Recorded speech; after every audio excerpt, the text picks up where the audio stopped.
Magugulat ka, pero halos lahat ng keso sa mga supermarket hindi pala tunay na keso, Tangina.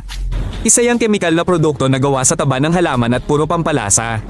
Mas malapit pa ang komposisyon niyan sa plastic kaysa sa pagkain. Ngayon, ipapaliwanag ko kung bakit po Tangina ang buong sitwasyon na to ang tunay na keso gawa sa gatas, rennet at pampaasim. Pero yung binibenta nilang cheese product po Tangina, puro palm oil, casein, sandamakmak na stabilizer at pampalasa. Ang palm oil, natutunaw lang yan sa temperatura na mas mataas pa sa katawan ng tao.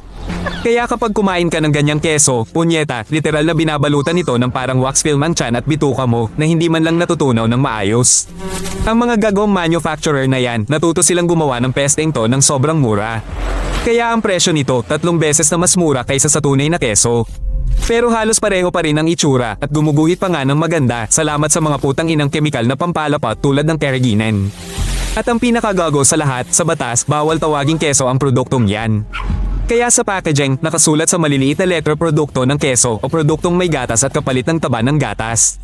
Pero sino ba ang nagbabasa ng mga yan, Tangina? Ikaw naman, kukuha ka lang sa shelf ng makulay na pakete, makikita mo ang salitang keso sa malalaking letra at aakalain mong bumibili ka ng totoong pagkain.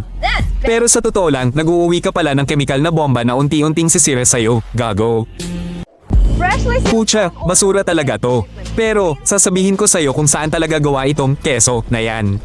Ang base nito, palma oil na galing pa Indan at Malay, dinadala sa mga tanker na dating lagayan ng kung anong produkto ng petrolyo.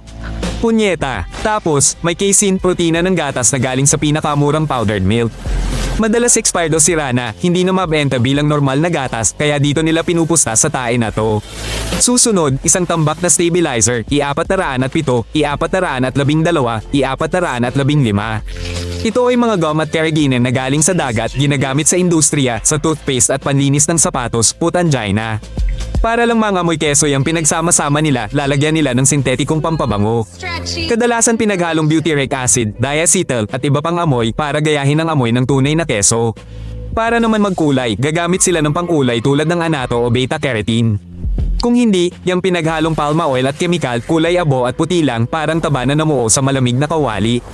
At ang pinakasiraulo sa lahat ng pinagsasama-sama nila, kulang pa sa €1 ang bayad ng manufacturer kada kilo. Pero ibebenta nila sa €5 pataas, ipinapasa bilang tunay na keso at dinodoble ang presyo kasama ang pinsala sa kalusugan mo, mga Tangina. Tangina naman, yung palm oil sa keso, mong yan, direktang sanhi ng arteriosclerosis. Napakaraming saturated fats dyan, puta, na bumabara sa ugat mo ng mas mabilis pa sa kahit anong iba pang kinakain mo. Kapag regular kang kumakain ng ganyang keso, produkto, hindi kayang tunawin ng katawan mo ang mga taba na yan. Dumidikit yan sa ugat mo, nagiging plaka ng kolesterol at doble-doble ang risk mo sa atake sa puso. Yang carrageenan at iba pang stabilizers nagpapamaga sa bituka mo. Pinapakita ng pag-aaral na sinisira niya ng dingding ng bituka mo kaya nagkaka-ulcerative colitis at Crohn's disease ka, gago. Yung synthetic flavorings, naiipon sa atay mo at nilalason ang atay mo. Literal na nabubulok ang atay mo mula sa loob sa sobrang hirap nitong ilabas ang lahat ng kemikal na pilit mong isinusubo. Ang mga bata, mas delikado sa kagaguhan na yan. Hindi pa buo ang sistema ng enzyme nila, kaya yung palm oil at stabilizers nagdudulot ng gravang problema sa tiyan, allergies, at pagkaantala ng development. Kaya nga pati mga gastroenterologist nag-aalerto na.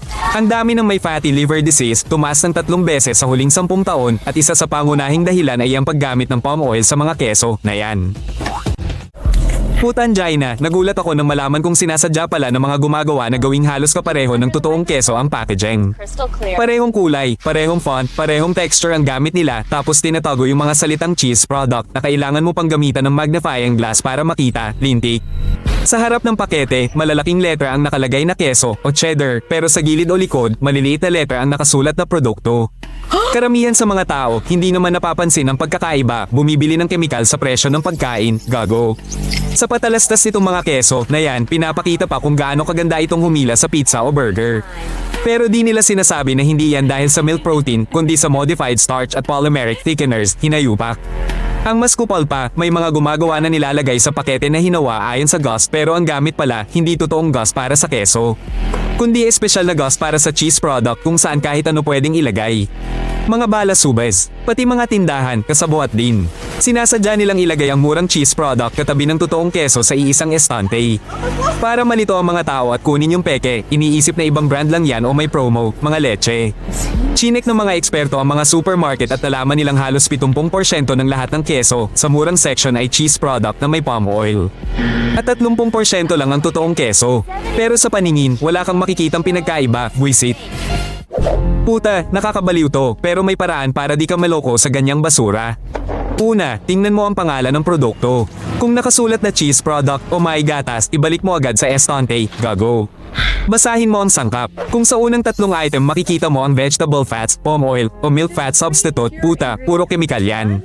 Ang tunay na keso ay gatas, pampaalsa, at rennet lang, wala nang iba pa. Tangina, tandaan mo yan. Suriin mo ang presyo. Kung ang 1 kilo ng keso ay mas mababa sa 500 piso, lintik, peke yan, putangina.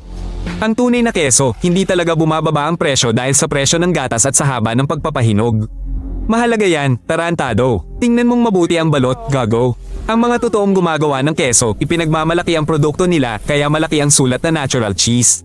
Pero ang mga manloloko, tinatago ang totoo sa maliliit na font at malabong salita, lintik na mga ulol. Mas magandang bumili ka na lang ng keso sa timangan sa mga mapagkakatiwalaang gumagawa o sa mga espesyal na tindahan ng keso. Doon, mapapakita sa iyo ang mga sertipiko at dokumento ng produkto, halos walang peke doon, putangina. At tandaan mo tong simpleng patakaran, gago, kung ang keso ay mura, maganda ang balot, perpektong pantay, at walang kakaibang amoy, hindi yan keso. Plastic yan na may pampabango, dahan-dahan kang pinapatay niyan, leche. Silipin mo ang ibang videos sa channel at lalo kang may shock, punyeta.